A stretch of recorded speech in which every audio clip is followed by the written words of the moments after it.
কান্না করছেন কেন শুরুতেই? কি হয়েছে বলেন, আপনার সাথে আমি পরে গল্প করবো এগুলো নিয়ে। কি হয়েছে, কাঁদছেন কেন? আমার অনুষ্ঠান নিয়ে লোকজন বলে যে আমি শুরু করতে বললে লোকজন কান্নাকাটি করে। বাইরে কারো কাছে এসে মন খুলে কান্নাকাটি করাটাও একটা বিশাল ব্যাপার, বিশাল ব্যাপার। সবার কাছে গিয়ে কাঁদা যায় না। যাই হোক, আপনারা ফান করেন, এটা ইদানিং এটাও চোখে পড়ে আমার। রূপালী, কি হয়েছে বলেন তো, বলেন। আপনার কথা আমি শুনবো, যতক্ষণ লাগে আমি শুনবো। বলেন, কাঁদতেছেন কেন?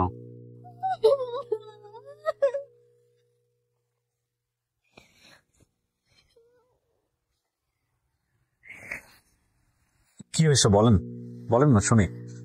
ইরেন, মুখ মোছেন।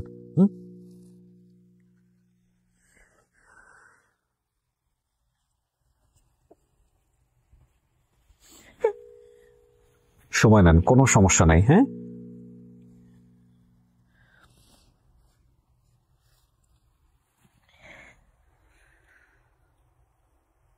কেউ কিছু বলছে আপনাকে? তাহলে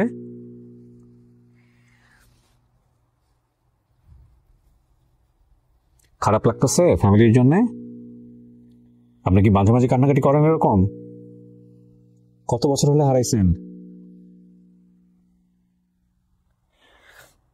15 বছর হবে। 15 বছর ধরে কান্নাকাটি করতেছেন? হয় এরকম মাঝে মধ্যে। মাঝে মাঝে হয়। তা আপনি আমাকে গল্পটা আজকে মন খুলে বলেন, কি হয়েছে। হ্যাঁ, আমরা চেষ্টা করবো, আমরা অসংখ্য ভাই ব্রাদার আছি, টেনশনের কিছু নাই, আল্লাহ নিশ্চয়ই ভালো কিছু করবে। ঠিক আছে, আপনি বলেন গল্পটা আমাদেরকে। আসসালামু আলাইকুম প্রিয় দর্শক এবং শ্রোতা, আল্লাহ আমাদের প্রতি সহায় হন। অনেক অনেক দোয়া এবং শুভকামনা জানিয়ে শুরু করছি।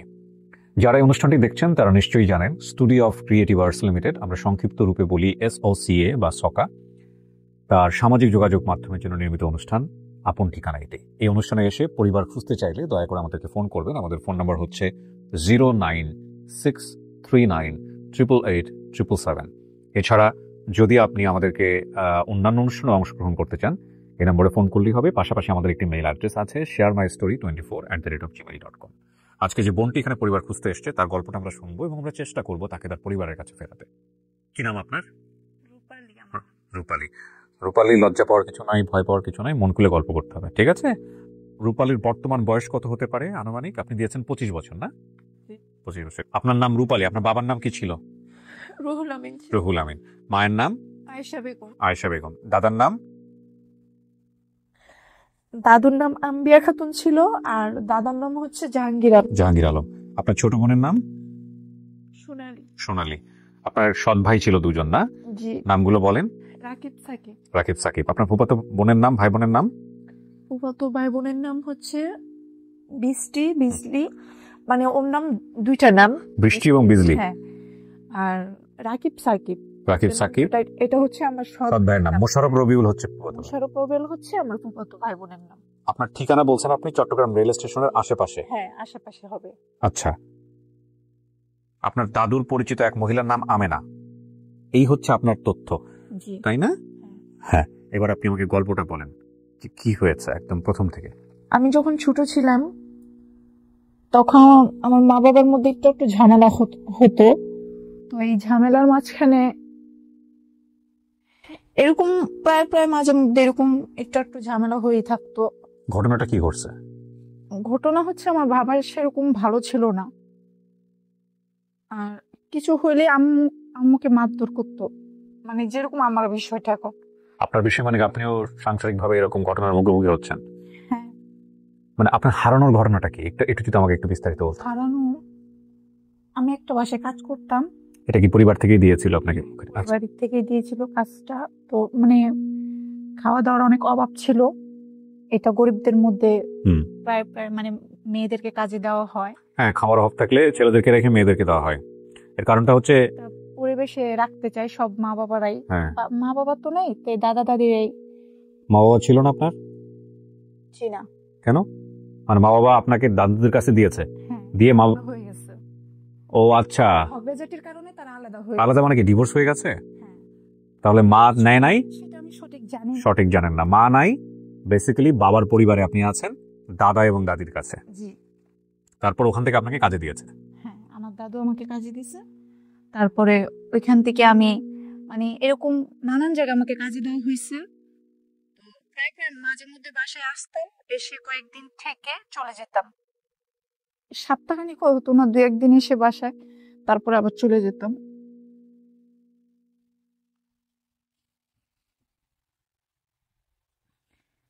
তারপরে এরকম একদিন বাসার থেকে বের হয়েছি, কাজ কাজের থেকে আর কি, যেখানে কাজ করতাম সেখান থেকে বের হয়েছি পরে ওখানে আর যাওয়া হয় নাই। মানে আরেকটা মেয়ে ছিল, তো ওই মেয়ের সাথে ছোট ছিলাম তো বুঝি নেই, খেলার ছলনে আর কি বের হয়েছি। বের হওয়ার পরে এই যে বের হয়েছি, আজ পর্যন্ত আর মানে বাসায় যাওয়া হয়নি। সেটা আমি কখনো ভাবিনি যে এটা আমার শেষ বের হওয়া হবে। যে বাসাটায় কাজ দিয়েছিল লাস্ট, যেখান থেকে বের হয়েছেন, সেই বাসাটা চেনেন? না, সেখানে অ্যাড্রেস আমি জানি না, কিন্তু আমাদের বাড়ির আশেপাশেই হবে, কারণ দাদু আশেপাশে থেকে আমাকে কাজে বেশিরভাগ দিত। আচ্ছা, তো বের হওয়ার পরে কি হইলো? কোথায় কোথায় গেলেন, কি করলেন? বের হয়ে আমার সাথে যে মেয়েটি ছিল, সেই মেয়েটির সাথে একসাথে দুজনে মিলে বের হয়ে একটা পার্কে ঘুরতে গেছিলাম। তো ওই পার্কের থেকে অনেক দেরি সকালে 10টা বাজে বের হয়েছি, আর সারা রাত কেটে গেছে, আর যাওয়া হয়নি সেখানে। তো যাওয়া হয়নি, পরে ওখানে অনেক রাত হয়ে সন্ধ্যা হয়ে গেছে, সারাদিন পার হয়ে সন্ধ্যা হয়ে গেছে। সন্ধ্যা হয়ে যাওয়ার পরে আমরা ভয় পাচ্ছিলাম যে এখন যাব কিনা, এখন গেলে যদি বকাবাজি করে বা মারধর করে, এরকম প্রায় সব জায়গায় হয়। সব জায়গাটা তো ভালো হয় না, কারণ কিছু বাসা আছে অত্যাচার করে, আর কিছু বাসা আছে মানে নিজের মেয়েদের মতো দেখাশোনা করে, নিজের মেয়েদের মতো রাখে। যেখানেই যাবে তারা সেখানে সব জায়গায় নিয়ে যাবে, বা কোথাও গেলে তারা কখনো বাসায় রেখে যায় না। আবার অনেকে আছে একটু একটু অল্প কিছুর কারণে, যেমন সামান্য একটা কাপ ভেঙে গেলে অনেক মারধর করে, অনেক অত্যাচার করে, এরকম। তো সেই মানে এরকম ভয়ে আমরা আর যাইনি, যে যদি বাসায় গেলে হয়তো যদি মারে বা বকে, এ কারণে মানে সামান্য একটু বিষয়ের কারণে যাইনি। আমি বুঝতে পারি না যে এরকম হবে, যে এত দূরে হারাই চলে আসব। তারপর ওই মেয়েটার সাথে এরকম খেলার ছলনায় ওই মেয়েটার সাথে আমি ইতে চলে আসছি, আপনার ট্রেনের ওখানে চলে আসছি। ওই পার্কের থেকে ঘোরাঘুরি করতে করতে আপনার ওই পার্কের ওখান থেকে আমরা ট্রেনে করে ঢাকায়, প্রায় একদম ঢাকায় চলে আসছি। ওই মেয়েটার সাথে ট্রেনে করে ঢাকা চলে আসছেন? ঢাকা থেকে ঢাকা এসে কোথায় গেলেন, কার বাসায় গেলেন, কি করলেন? ঢাকায় এসে কমলাপুর স্টেশন, ওখানে নামছি। ওখানে নেমে তারপরে হচ্ছে ওই মেয়ে সকালে এসে না, সারা রাত ট্রেনে ছিলাম, আর সকালে এসে নেমেছিলাম। তো নামার পরে ওই মেয়েটা আবার আমাকে রেখে ট্রেনে চলে গেছে। অর্ধেক রাস্তায় যেও আমাকে টাটা দিয়ে চলে গেল। তো আমিও মানে বুঝতে পারিনি, অনেকে চালাক থাকে বা অনেকে থাকে, সেটা আমি বুঝি নাই যে আমাকে রেখে চলে যেতেছে। তো দূরে যেয়ে টাটা করতেছে, তা আমিও বড়দের মতো তাকায় আছি যে ও আমাকে ফেলে চলে যাচ্ছে কেন। আমি আর কিছু বলিনি, ও তো আমাকে রেখে চলে গেছে। তারপর আমাকে আশেপাশে মানুষজন, কারণ এখানে তো আমি ঢাকা শহরে নতুন আসছি, আমি তো চিনি না, অনেক বাজে জায়গা ছিল, কমলাপুর স্টেশন তো ভালো না। পরে ওইখানে অনেক মানুষজন বলতেছে, আপু আপনি কি এখানে নতুন আসছেন? আমি বলছি হ্যাঁ। আপু বলতেছে মানে কি, তখন মোটামুটি বয়স হয়েছে আপনার? তখন এই তো আমার হ্যাঁ 8-9 বছর হবে, 7-8-9 বছর হবে। কাজ করতে পারি মোটামুটি ভালোই, মানে দিন দুনিয়া সম্পর্কে মোটামুটি জ্ঞান হয়েছে। আমি আপনাকে প্রশ্নটা করতেছি, আপনি একটু বুঝে নেওয়ার চেষ্টা করেন, কারণ এটা আমাদের বাংলাদেশের প্রেক্ষাপটে সামাজিকতায় একটা মেয়ে যখন মোটামুটি বয়স হয়ে যায়, তখন তার জন্য কিন্তু বাইরের দুনিয়াটা কিন্তু দুচোখের মতো অনেক সময়, যদি পরিবার না থাকে। তো আপনার কি সেই বয়স ছিল ওই সময়টাতে, যে মানুষজন দেখলেই মোটামুটি একটু বাঁকা চোখে তাকাবে, নাকি একবার বাচ্চা বয়স ছিলেন? না, একটু একটু একটু বয়স ছিল, একটু বুঝতাম। ওকে, হ্যাঁ। তারপরে হচ্ছে ওখান থেকে আমাকে জিজ্ঞেস করছে, পরে আমি বলছি যে না, আমি তো প্রথম আসছি, আমি ঢাকা শহরে আশেপাশে আমি এখনো কিছু চিনি না, আমি এখানে নতুনই আসছি। তো পরে বলছে, তো আপনি এখানে কোথায় থাকবেন, এখানে আপনার আত্মীয় স্বজন কেউ আছে? আমি বলছি না, আমার এখানে তো আত্মীয় স্বজন কেউ নাই। তবে ওই মেয়েটা বলছিল যে কি যেন কুমিল্লা বালুর মাঠের কথা বলছিল, ওখানে নিয়ে যাবে। সরি, ঢাকা বালুর মাঠের কথা বলছিল। ঢাকা বালু মাঠ, হ্যাঁ ওখানে নিয়ে যাবে। হ্যাঁ নিয়ে যাবে, ওখানে আমরা তার আত্মীয়র বাসায় থাকবো। তার আত্মীয়র বাসায় ভালো বড় লোক, আমরা ওখানে থাকবো, সেরকম বলে আর কি আমরা আসা হয়েছে। তারপরে এসে এখানে বালুর মাঠে গেছি, কয়েক জায়গায় খোঁজাখুঁজি করছি, কিন্তু না, মিথ্যে কথা বলছে মেয়েটা, মেয়েটা মিথ্যা কথা বলছে। পরে আমি বলছি, তো তুমি এরকম আমার সাথে এরকম কেন করছো, তুমি আমার কেন এই কথা বললা যে তুমি বালুর মাঠের ওখানে তোমার আত্মীয় স্বজন থাকে? আপনি বলতে পারবেন ওর তো ট্রেনে টাটা দিয়ে চলে গেছে। না, তার আগে আমি সেটা বলছি। আচ্ছা, পরে বলার পরে সে বলছে, না আমার এখানে এখানে বালুর মাঠে আমার এক আত্মীয় ছিল, এখন হয়তো চলে গেছে। তো আমি বলছি, তো তুমি না জেনে কেন আমাকে নিয়ে আসলা এখানে? তো পরে তো যাই হোক, উনি টাটা দিয়ে চলে যাওয়ার পরে ট্রেন স্টেশনের পরে আপনি কোথায় গেছেন, কি হয়েছে এটা বলেন আমাকে। আমি ওইখানেই ছিলাম। ওইখানের থেকে পরে আমাকে ওই যে মেয়েদের আঞ্জুমান গুলা ছিল না, মেয়েদের আঞ্জুমান মফিদুল ইসলাম এরা কোন প্রতিষ্ঠান, হ্যাঁ কেউ মানে শুধু থাকার জায়গাগুলো আছে না, ওরা আপনাদেরকে গিয়ে পিক করছে। ওই আঞ্জুমানে কমলা স্টেশনের আশেপাশে আঞ্জুমান ছিল। পরে ওইখানে আমি মেয়েদের সাথে থাকতাম, ওইখান থেকে পরে কিভাবে যাই হোক আপনার এই থেকে নামের দরকার নাই, ওখান থেকে আপনি কোথাও গেছেন এটা বলেন। হ্যাঁ, মানে ওইখানে ছেলেরাও থাকতো, এক সাইডে ছেলেরা থাকতো, এক সাইডে মেয়েরা থাকতো। তো এক প্রতিষ্ঠান থেকে আরেকটা প্রতিষ্ঠানে গেছেন, মানে দুইজনের পাশাপাশি কাজ করতো। তো ওইখান থেকে কাজ করতো। পরে বাজে বাজে কথা বলতো। তো আমি বলছি কি, ভাইয়া এরকম মহিলাও ছিল পুরুষও ছিল। তো আমি বলছি, পরে অনেকে ভালো লোক ছিল। পরে আমি বলছি যে ভাইয়া এরকম বাজে বাজে কথা বলে, আজে বাজে কথা বলে, এরকম যদি অন্য কোনো মেয়েদের আঞ্জুমান থাকে, শুধু মেয়েরা থাকে, এরকম যদি কোনো জায়গায় থাকে, তাহলে আপনি আমাকে ওখানে পাঠিয়ে দেন। পরে সেটাও বলছি। পরে সে আমাকে কি করছে, ওইখান থেকে আমাকে এই যে ঢাকা এখানে পাঠিয়ে দিছে। আপনি কি এখানেই আছেন এখনো? না, এখন বর্তমান আপনি কোথায়? আপনি কি এখন এগুলো ছাড়া এখন আমার বিয়ে হয়েছিল। আচ্ছা, হয়েছিল মানে কি, বিয়ে সংসার নাই এখন? এখন বর্তমান সংসারটা আজকে 4-5 মাস যাবত আমি আলাদা সেপারেশনে আছেন। আপনার বাচ্চা কাচ্চা আছে? হ্যাঁ, 2 ছেলে আছে। 2 ছেলে কি আপনার সাথে থাকে? হ্যাঁ, আমি আমার কাছেই রাখছি, মানে ওদেরকে আমি মাদ্রাসায় পড়াচ্ছি। আপনি কি করেন পেশায়? আমি এখন বর্তমানে বাসায় কাজ করি। বাসায় কাজ করে আপনার সংসার চলে 2 ছেলেকে নিয়ে মাদ্রাসায় করে। এই অনুষ্ঠানে পরিবার খুঁজতে আসলেন, জানলেন কিভাবে এই অনুষ্ঠান সম্পর্কে? সেখানে অনেকেই বলতো, মানে আমারও এরকম লাগতো যে আমি আমার বাবা মাকে খুঁজতে চাই, এরকম যদি কেউ আমাকে জানাইতে পারে। সেরকম ভাবে আমি বলছি কয়েকজনকে। পরে আমাকে এরকম বলছে, তাহলে তো তুমি আপন ঠিকানা যোগাযোগ করতে পারো। পরে আমি বলছি, আমি তো জানি না। পরে আমাকে একবার আপনাদের নাম্বারটা একজন দিয়েছিল। পরে ওইখান থেকেই আমি আবার আপনাদের সাথে একবার কথা বলছিলাম। পরে আসার কথা ছিল, কিন্তু আমি তো চিনি না এত জায়গা, এই জন্য আমি আসতে পারিনি। কি হবে এই বাপ মাকে খুঁজে? মাঝে মধ্যে ভাবি যে বাপ মাকে খুঁজবো না, ওরা যখন আমাকে খুঁজে না, আমি খুঁজবো না। হয়তো ছোট থাকতে আমি আরো কয়েকবার হারিয়ে গেছিলাম, তারপরে ওরা অ্যালাউন্স করে আশেপাশে হারাইছিলাম, তো এক এলাকা থেকে হয়তো অন্য এলাকা চলে গেছিলাম, তারা খুঁজাখুঁজি করছে, কিন্তু পেয়ে গেছে। কিন্তু এখন এমন দূরে আসছি যে হয়তো অ্যালাউন্স করেও আর খুঁজে পাবে না। তো এই বাপ মাকে খুঁজে কি হবে? যে বাপ মা আপনাকে সাপোর্ট দিয়ে বড় করতে পারে নাই, কি হবে এই বয়সে সে খুঁজে?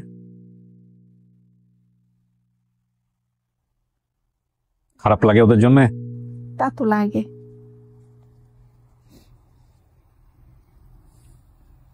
কান্না করতেছিলেন কেন অনুষ্ঠানের শুরুতে?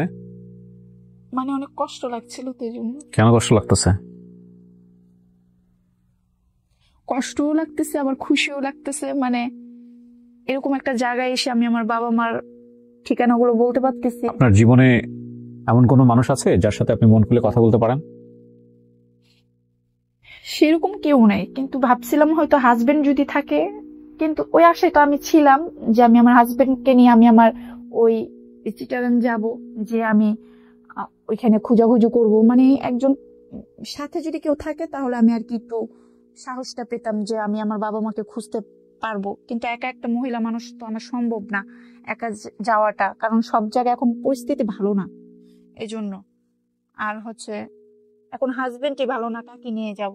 ঠিক আছে, হাজবেন্ড ওয়াইফের লাইফের ভালো মন্দের বিষয় নাই বা গেলাম। অনুষ্ঠানের শেষ পর্যায়ে এসে কয়েকটা কথা বলি আপনাদেরকে। আজকে অনুষ্ঠান তো শুরু হয়েছে কান্না দিয়ে। তো এটা ঠিক যে বাংলাদেশের মানুষ আমার কাছে এসে যে পরিমাণ কান্নাকাটি করেছে, সেটা আমি জানি না পৃথিবীর ইতিহাসে কোথাও আছে কিনা এরকম। এবং প্রত্যেকটা কান্নার পেছনে প্রেক্ষাপট আছে। আমি এরকম অসংখ্য মেইল পাই, অসংখ্য চিঠি পাই, অসংখ্য ইনবক্স পাই, যে আমার জীবনের স্বপ্নই হচ্ছে আপনার সঙ্গে বসে ঘন্টাখানেক কথা বলা এবং আমি মন খুলে কাঁদবো। দেখেন, মানুষের জীবনের সবচেয়ে বড় সম্পদগুলোর মধ্যে একটা সম্পদ হচ্ছে এমন একজন মানুষ যার সামনে মন খুলে কথা বলা যায়, যার সামনে মন উজাড়, চিন্তা করতে হবে না যে আমি ওর সাথে কথা বলে কোনটা হাইড করবো কোনটা হাইড করবো না। এই সম্পদ যাদের জীবনে আছে, গ্রেটলি প্রিভিলেজড। ঠিক আছে, অনেকের জীবনেই থাকে না। কথা মন খুলে বলতে পারাটাই বা কোনো একটা কমফোর্ট জোনটাই এটা জীবনের জন্য অর্ধেক প্রবলেম সলভ করে দেয়। কারণ কোনটা ভালো কোনটা মন্দ সেটা তোমরা সবাই জানি। কিন্তু এই যে ভিতরে ভিতরে আমরা সফোকেটেড হই, আমরা বলতে পারি না, আমরা লিজার পাই না, এটার জন্য সবচেয়ে একটা বেস্ট মানুষ খুব দরকার। এবং সেই বেস্ট মানুষটা আমাদের রিলিজিয়নের প্রেক্ষাপটে সবচাইতে ফিক্স করে দেওয়া। হাজব্যান্ড হবে তার ওয়াইফের জন্য বেস্ট মানুষ, ওয়াইফ হবে তার হাজব্যান্ডের জন্য বেস্ট মানুষ, বাবা মা হবে সন্তানের জন্য বেস্ট মানুষ, তাই না? পরিবার হবে সন্তানের জন্য বা পরিবারের সদস্যদের জন্য সবচেয়ে বেস্ট জায়গা। অনেক সময় সেগুলো হয়ে ওঠে না, বিভিন্ন সার্কামস্টান্সেসের কারণে এই সফোকেশনগুলো ক্রিয়েট হয়। এবং আমি এই কথাগুলো এই কারণেই বলছি যে এই মানুষগুলোর পালসগুলো যদি আপনি অনুভব করতে পারেন তাহলে আপনি বুঝতে পারবেন যে এরা কতটা অসহায় নিজের জায়গাটাতে। ঠিক আছে, তো আজকের এপিসোডটা সেরকম এপিসোডই, এবং এদেরকে নিয়ে আসলে ফান ফাজলামো করাটা উচিত না। আমি পুরো এন্টায়ার আপন ঠিকানার ক্যারিয়ারে দুটো জিনিস আমার চোখে পড়েছে সোশ্যাল মিডিয়াতে যেটা নিয়ে ফান করা হয়েছে। একটা হচ্ছে একটা মিম তৈরি করা হয়েছিল আরজে কিবরিয়ার, যে এবং নিচে একটা ছবি দিয়ে ছোট্ট একটা character, funny character, RJ Kibria বলছে যে শুরু করেন, এবং এই ক্যারেক্টার কান্নাকাটি শুরু করেছে। যথেষ্ট রকম হাসাহাসি হয়েছে লোকেরা ওটা নিয়ে, বিকজ মানুষ মনে করে যে আমার এখানে আসলে মানুষ প্রচুর কান্নাকাটি করে, এবং সামহাও ওইটাকেই আমি সামনে নিয়ে আসি, যে কারণে এটা ওইভাবে দেখেছে। আরেকটা পেয়েছিলাম, আপনারা খেয়াল করবেন কিনা, যে আপন ঠিকানায় একটা ছোট্ট ফুটেজ ভাইরাল হয়ে গিয়েছিল। গ্রামের একজন বোন এসছে এবং সেই বোন তাকে পাওয়ার পরে কথা বলতে বলি অ্যাবসেন্ট মাইন্ড এসে তার মাথার চুলের উকুন বাঁচতে বাগিয়েছিল। এটা কিন্তু আমি ইচ্ছাকৃতভাবেই রেখেছি, এমন না যে আমি ওটা রাখিনি, কারণ আমি ছোটবেলায় গ্রামে বড় হয়েছি এবং আমি জানি এই কালচারটা খুবই কমন একটা কালচার। এটা একটা ভালোবাসার হৃদ্যতার বহিঃপ্রকাশ। যারা গ্রামে বড় হয়েছেন, যারা নানি দাদির পরিবেশটা জানেন, ওই সময়টাকে জানেন, এটা খুবই কমন। আমি খুব ছোটবেলায় দেখেছি যে